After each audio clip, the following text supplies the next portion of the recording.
తెల్లవారి పిల్ల కోడి కూయనే లేదు, పొయ్యి మీద పాల పొంగు ఊరుకోలేదు. ఇంటిల్లి పాదిగా కోరింది కోరిక, మేలు కొల్ప దివ్యమైన కాఫీ కప్పు ఎక్కడా? ఇంత వింత తొందరింకా ఆగబోనుంది, సర్రుమంటూ కాఫీ క్రేజీ ఎక్కిపోతుంది.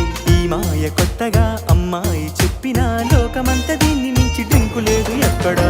ఒక్క సిప్పు కాఫీలోన ఎంత మాయగా, ఇంతకన్నా సాగుతుందా లైఫ్ హాయిగా. పొద్దు పొడిచి పొద్దుగూకి దాకా తోడుగా, కప్పు కప్పుకొక్క కొత్త అర్థముందిగా. అరే తెల్లవాడి టౌన్ నుంచి తెలుగువాడి వీధి దాకా కప్పు కాఫీ తగలకుంటే కాలమైనా ఆగిపోద. లోకమంతా వేరు వేరు పేరు పెట్టి పిలుచుకున్న